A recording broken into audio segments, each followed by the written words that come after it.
There cannot be a question mark left in the minds of British politicians, or any others for that matter, as to where the allegiances of the current US president lie when it comes to post-Brexit Irish-British affairs.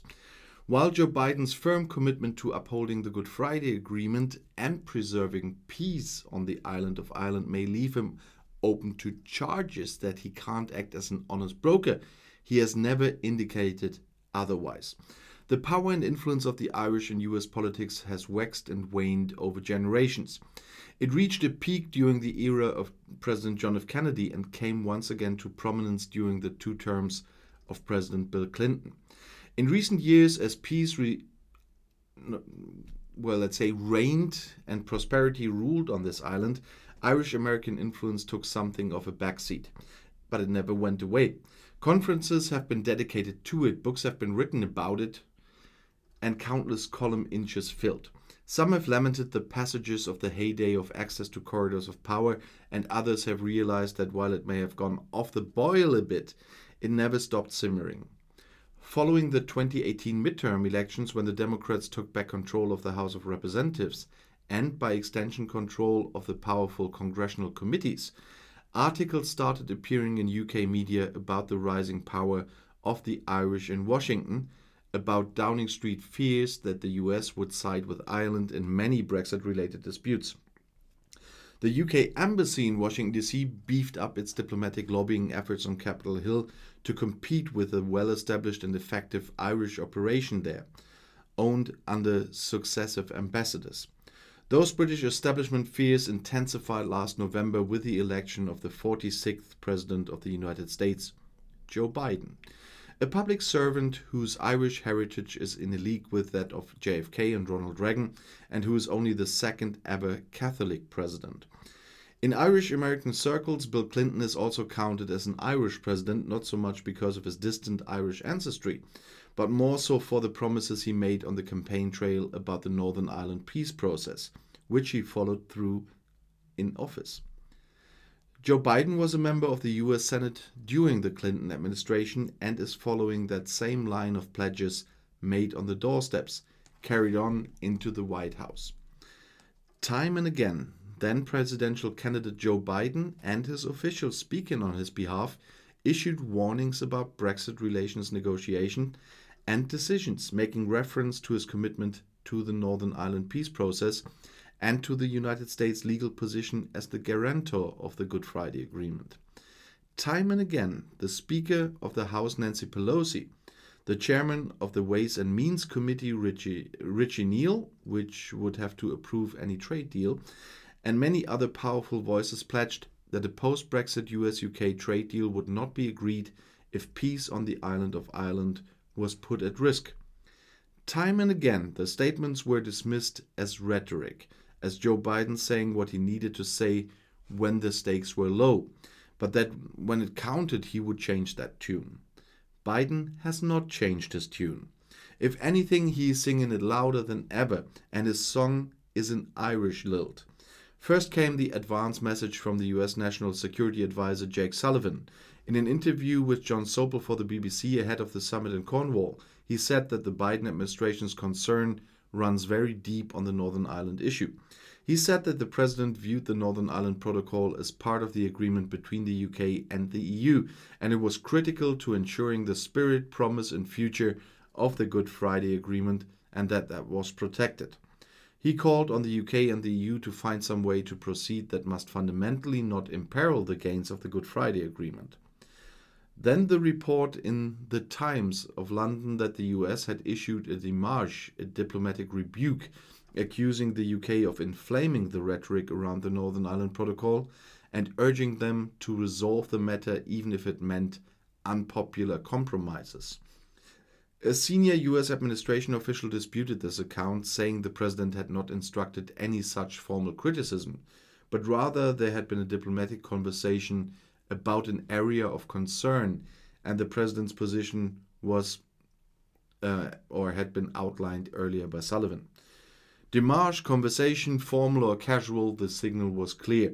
The US president is not in favor of the British Prime Minister's post-Brexit approach to date. Joe Biden has never made a secret of his love of all things Irish, or his heritage, speaking often of his mother and quoting Irish poets so frequently that there is a form of poetry bingo played in some quarters while watching his speeches. But he's not operating alone when it comes to Irish and Northern Irish affairs. He is surrounded by top advisors who also have close ties to Ireland. Jake Sullivan, who sounded the first bell ahead to this visit, is a proud Irish American who worked with Hillary Clinton and traveled to Ireland with her and was heavily involved in the Washington-Ireland exchange. There's a program that's called that way. Dr. Amanda Sloat, Special Assistant to the President and Senior Director for European Affairs on the National Security Council, the NSC, was a postdoctoral research fellow at Queen's University, Belfast. Dublin-born Samantha Power is director of the USAID and also sits on the NSC.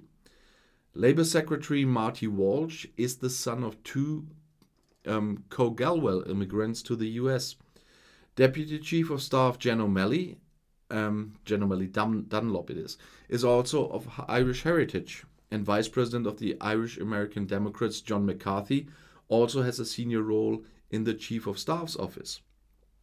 Close Biden allies Congressman Richie Neal and Congressman Brendan Boyle are on the powerful Ways and Means Committee, and this list goes on.